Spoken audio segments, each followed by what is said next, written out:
En esta solemnidad de la ascensión de Jesús, vamos a leer el Evangelio según San Lucas en el capítulo 24, versículos 46 al 53. En aquel tiempo dijo Jesús a sus discípulos: Así está escrito: el Mesías padecerá, resucitará de entre los muertos al tercer día, y en su nombre se proclamará la conversión para el perdón de los pecados a todas las naciones, comenzando por Jerusalén. Ustedes son testigos de esto. Miren, yo voy a enviar sobre ustedes la promesa de mi Padre. Ustedes por su parte quédense en la ciudad hasta que se revistan de la fuerza que viene de lo alto. Y los sacó hasta cerca de Betania, y levantando sus manos los bendijo. Y mientras los bendecía, se separó de ellos y fue llevado hacia el cielo. Ellos se postraron ante él y se volvieron a Jerusalén con gran alegría, y estaban siempre en el templo bendiciendo a Dios. Palabra del Señor. Gloria a ti, Señor Jesús. En el Evangelio de este domingo podemos distinguir fácilmente dos partes. En la primera tenemos la instrucción de Jesús a su comunidad. Capítulo 24 de Lucas, versículos 46 al 49. En la segunda tenemos la descripción de la ascensión al cielo y la conclusión del Evangelio en la versión de Lucas, versículos 50 al 53. Vamos a detenernos en cada una de estas partes. Veamos la primera, versículos 46 al 49, donde Jesús da su última enseñanza a la comunidad discipular y apostólica. Pero partamos de esta anotación. La segunda parte, que vamos a leer en breve, va a terminar con un estallido de alegría por parte de los discípulos. La alegría es la típica reacción ante la acción de Dios. Previamente, en este capítulo 24 de Lucas se ha dicho que cuando Jesús se les apareció en el cenáculo a los apóstoles, ellos no se llenaron de alegría, todo lo contrario, se llenaron de temor e incluso dieron señas de incredulidad. Y aquí viene el planteamiento. Para que esta alegría sea plena, se requiere de un criterio interpretativo de lo que ha ocurrido con la persona de Jesús. Y este criterio es la Sagrada Escritura. Y por eso podemos decir que comienza aquí el camino de la alegría, que va a estallar al final del Evangelio en su última línea, y esa será su conclusión. Veamos entonces cómo se da. A lo largo de su enseñanza, Jesús había recalcado una y otra vez que su muerte y su resurrección eran parte de un proyecto de Dios, que era importante que entendieran eso. Y ahora, en el momento de terminar su ministerio, esto es lo que coloca en primer plano. Recordemos los versículos 46 y 47. Así está escrito, que el Cristo tiene que padecer y resucitar de entre los muertos al tercer día, y que se predique en su nombre la conversión para perdón de los pecados a todas las naciones, comenzando desde Jerusalén.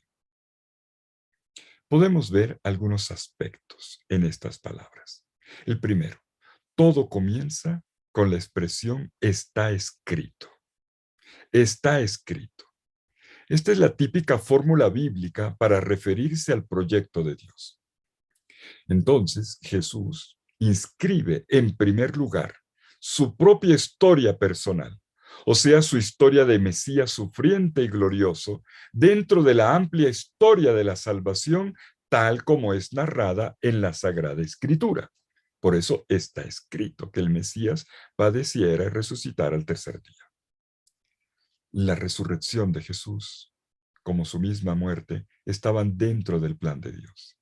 Ahora los discípulos pueden comprender el pasado y el presente y el futuro de toda la obra salvífica de Dios a partir de este punto, de este vértice, de esta cumbre que ha ocurrido en la muerte y resurrección de Cristo. Pero atención, no se trata solamente de la historia de Jesús. Jesús también inscribe la historia de la iglesia naciente dentro de su misma historia y también dentro de toda la Sagrada Escritura. Es decir, que la iglesia salga a predicar es parte del plan de Dios previsto desde siempre. En el hilo de oro del plan de Dios, entonces, está la misión de Jesús y la misión de la iglesia en una fuerte continuidad. Y ahora viene entonces la segunda enseñanza. ¿Qué es lo que los discípulos tienen que anunciar en su misión? El anuncio misionero viene de la misma boca de Jesús resucitado y tiene tres aspectos esenciales. Uno, el recordar la cruz y la resurrección, la Pascua. El Mesías debía padecer y resucitar al tercer día. Se anuncia cómo fuimos salvados, cómo el abrazo del crucificado llega a todos y nos lleva de aquí en adelante junto con él.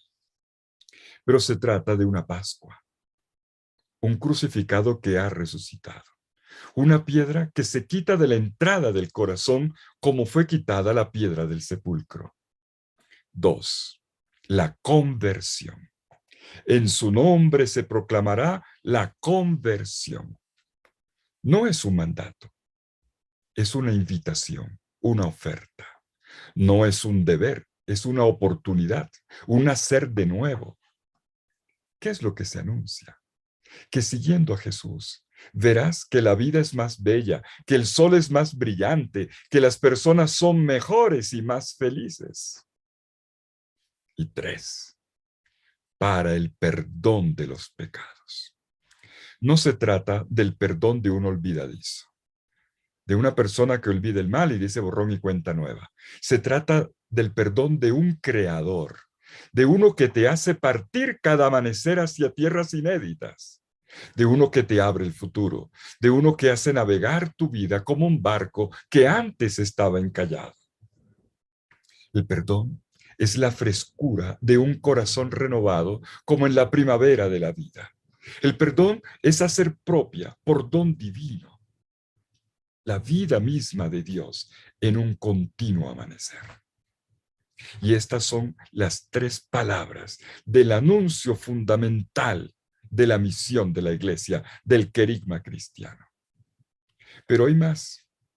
Enseguida podemos ver cómo este proyecto de Dios tiene una gran repercusión, un gran alcance.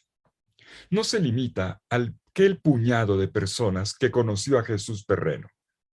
Su obra está destinada, tiene que llegar a todo ser humano, a todas las naciones, a todos los pueblos de la tierra, aquellos que no han conocido previamente al Dios de Israel. Y esto es lo que Dios quiere. También esto está escrito. Pues sí, tal como se dijo programáticamente desde el comienzo de este Evangelio de Lucas, toda esta historia tiene un vértice, un telos, una finalidad. Dios quiere que toda carne, todo ser humano, vea la salvación de Dios. Se dijo en Lucas 3:6. Pero resulta que ahora tenemos un punto de giro. Hasta aquí, Jerusalén era considerada como un punto de convergencia, como el punto central hacia el cual todas las naciones se convertirían, tal como lo había dicho Isaías en el capítulo 2, versículos 2 al 5. Pero ahora la misión cristiana invierte la orientación con un movimiento de despliegue, un movimiento centrífugo. Desde la ciudad santa, la palabra de Dios parte para todas las naciones de la tierra. Y esta palabra de Dios es el querigma que acabamos de ver. Y Jesús agrega todavía algo más. Termina esta enseñanza con palabras que van más allá de sí mismo. Palabras con las que anuncia un acontecimiento en el cual los discípulos, ahora convertidos en misioneros, van a jugar un papel central. Una vez que les ha dicho cuál es la tarea futura, miren lo que pasa. Los nombra como sus testigos. Y además, los hace destinatarios de una promesa. la promesa del empoderamiento que viene del Espíritu Santo. La Iglesia Apostólica lleva a cabo la misión no como repetidora de un mensaje, de una fórmula, no, sino en calidad de testigo de este mensaje. Quiere decir que se trata de algo que ella misma ha vivido en primer lugar. Pero hay un segundo aspecto. Los misioneros dan este testimonio con el poder de lo alto. El narrador de Lucas nos dice que la primera vez que Jesús los había enviado en misión a estos apóstoles, los había dotado de poder y autoridad, dinamis y exousia, se dice en Lucas 9:1. Y ahora, al final del Evangelio, cuando les encarga que sean sus testigos, les dice en el versículo 49 del capítulo 24, yo les envío la promesa de mi Padre. Y esta promesa de mi Padre es el poder de lo alto. No se menciona expresamente el Espíritu Santo con ese término, pero sabemos que se trata de él. Y esto va a quedar bien claro en el libro de los Hechos de los Apóstoles. El poder de lo alto es el Espíritu del Señor resucitado. Y de esta manera, el mismo Espíritu que revistió a Jesús, lo capacitó para la misión, también capacita revistiendo a la iglesia para que puedan ir como sus enviados, con poder. En síntesis, esta primera parte pone ante los ojos del lector una gran realidad, la de una misión que tiene su raíz en el proyecto de Dios, que tiene su núcleo en el misterio de pascual de Jesucristo muerto y resucitado, y que es llevada a cabo por la misión apostólica apoyada en una autoridad. Esta autoridad proviene de tres aspectos. Los misioneros predican en el nombre de Jesús. El nombre representa su poder como rey. Luego, los misioneros proceden en calidad de testigos suyos. Y enseguida los misioneros van adelante dotados del poder que viene de lo alto, que es el Espíritu Santo. Y dicho esto, podemos pasar ya a la segunda parte, la ascensión. La ascensión de Jesús y la conclusión del Evangelio entero en los versículos 50 al 53. Nos dice Lucas que Jesús llevó a su comunidad desde el cenáculo hasta Betania, y en presencia de ellos fue elevado al cielo. En la escena de la ascensión son protagonistas tanto Jesús como los discípulos. Y cada uno lleva a cabo dos acciones. Jesús sube al cielo y bendice. Por otra parte, los discípulos lo adoran y regresan a Jerusalén, al templo de Jerusalén, para allí bendecir a Dios siempre. Detengámonos un momento en las acciones de Jesús. Jesús es subido al cielo y en cuanto lo hace, bendice a su comunidad. Para Lucas, la ascensión de Jesús no es solo la partida de Jesús de la tierra, es ante todo su exaltación a la diestra de Dios Padre, donde es entronizado como Rey y Mesías. Para un lector de la Biblia, no es una novedad absoluta el que una persona sea llevada al cielo. Tenemos los casos de Enoc y de Elías, por ejemplo. La novedad de Jesús la entendemos a partir del relato de la transfiguración, donde Jesús trata con dos que ya estaban en la gloria de Dios, Moisés y Elías, y con ellos conversaba acerca de su, atención, éxodo. No dice partida, ida, sino éxodo. El camino de Jesús es un camino pascual, exodal, y esto es lo que está ocurriendo en el éxodo. Es la plenitud, es el completamiento de su camino pascual. ¿Y cuál era el punto de llegada? ¿Cuál era la nueva tierra prometida? Era la gloria. Lo había explicado Jesús a los discípulos de Maús. 24-26 de Lucas dice, no era necesario que el Mesías padeciera estas cosas para entrar en su gloria. Y Jesús también, durante el juicio, en la noche de la pasión, le había dicho al Sanedrín en 24-26, desde ahora estará el Hijo del Hombre sentado a la diestra del poder de Dios. Ahora bien, cuando Jesús sube al cielo, lleva a cabo el gesto de levantar las manos y bendecir a su comunidad. Y este verbo bendecir está repetido 2 veces. ¿Por qué este énfasis? ¿Y qué quiere decir bendecir?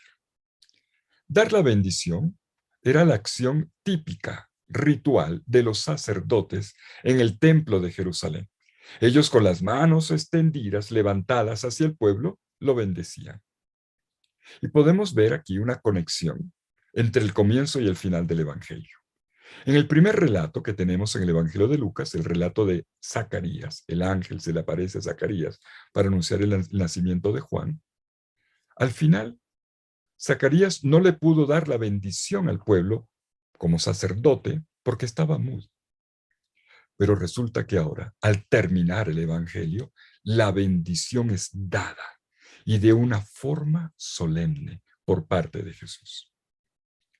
Pero también tenemos que decir que no solo los sacerdotes bendicen, también un papá, un padre de familia, el padre del pueblo de Israel, Jacob, bendijo a sus hijos, las 12 tribus, en el capítulo 49 del libro del Génesis. Y también Moisés bendijo al pueblo al que había guiado en el desierto, lo bendijo antes de su muerte, como lo vemos en el capítulo 33 del libro del Deuteronomio. Es bendición sacerdotal, es bendición patriarcal, es bendición del que conduce el éxodo. En la Biblia, la bendición siempre indica una fuerza vital, una energía que desciende de lo alto, que entra en uno y produce vida. Es un fluir de vida que crece en quien la recibe y también que se expande alrededor. Y esto es precisamente lo que se comunica. Como conclusión de este Evangelio de Lucas, una vez que se han cumplido las promesas, el relato puede terminar. Y termina con la bendición de Jesús. Esta bendición es su palabra definitiva y llega a cada uno de nosotros. Ya no se acaba, nunca se acabará.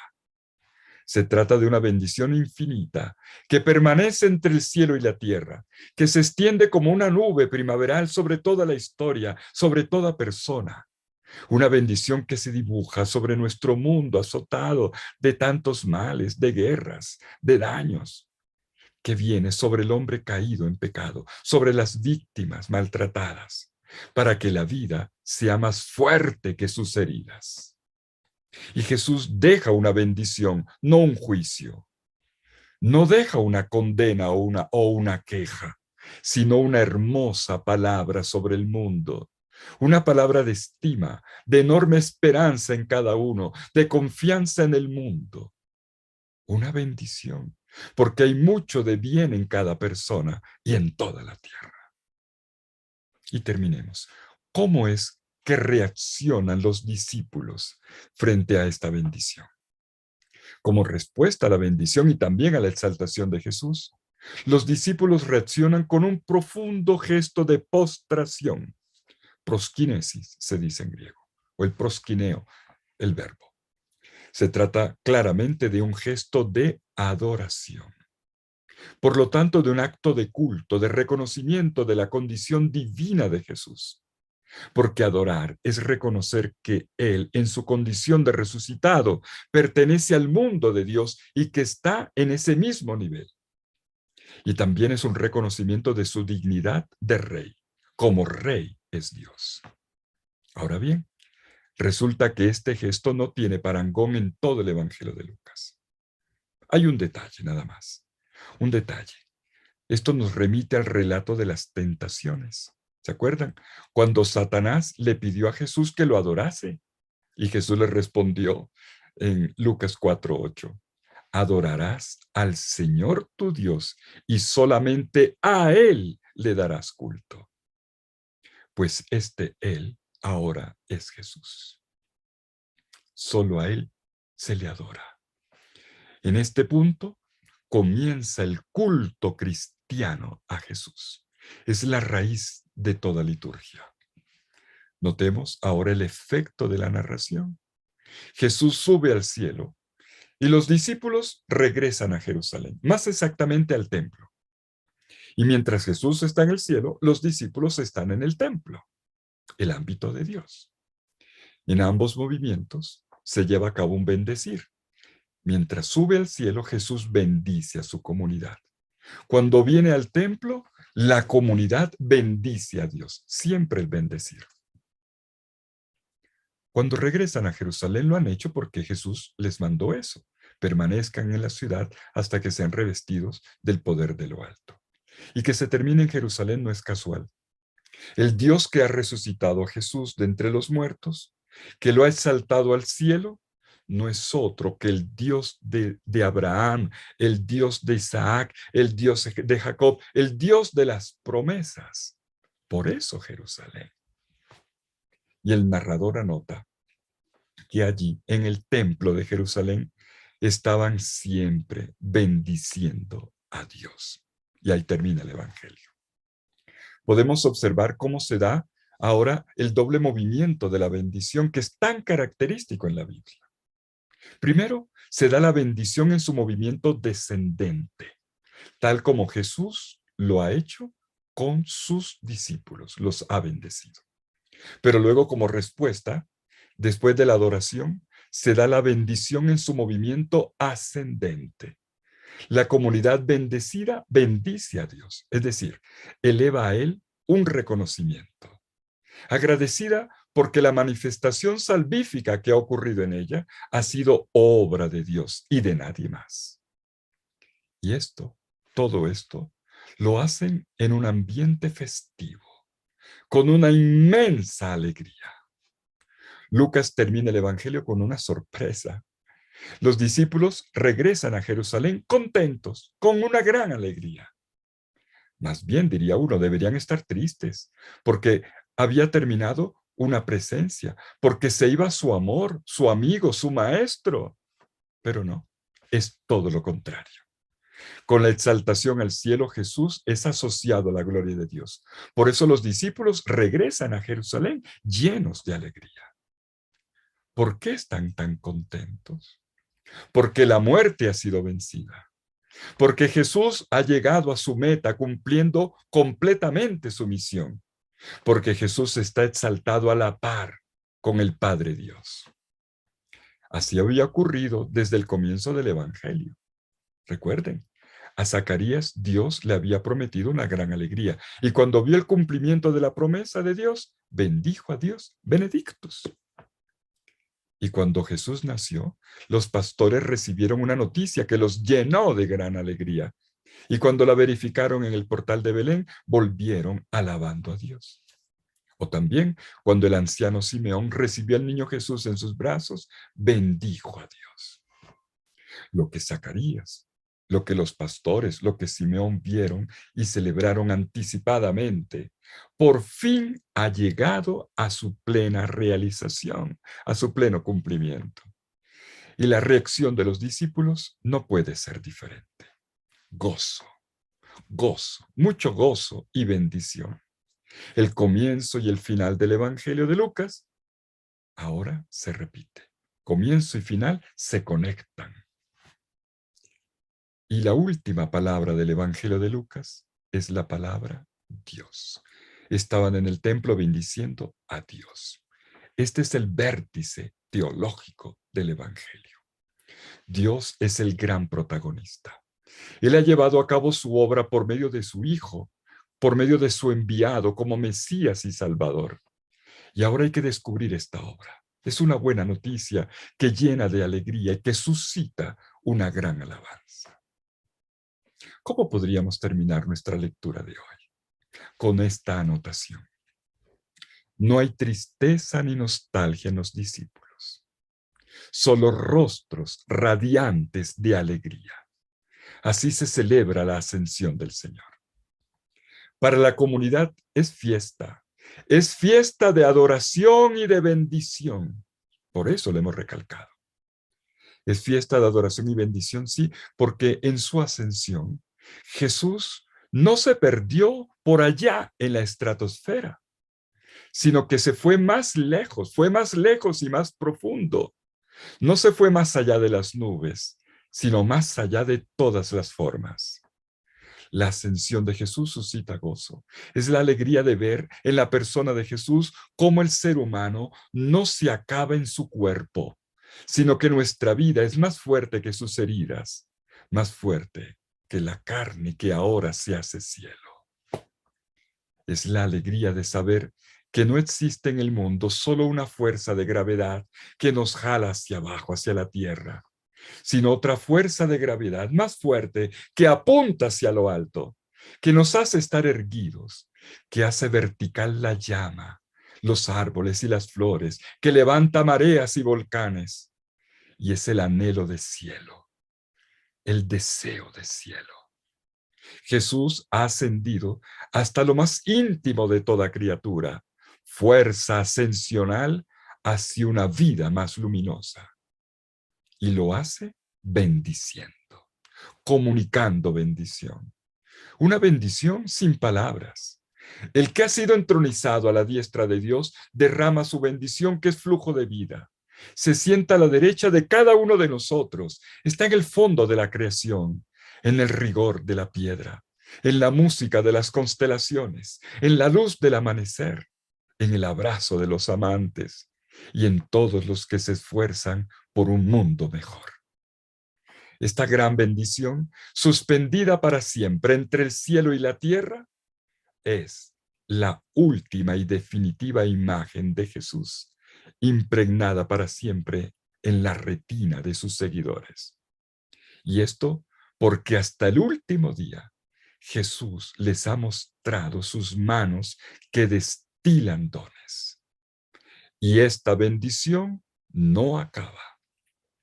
Por eso, como los primeros discípulos, nos postramos ante Él, lo adoramos y lo bendecimos.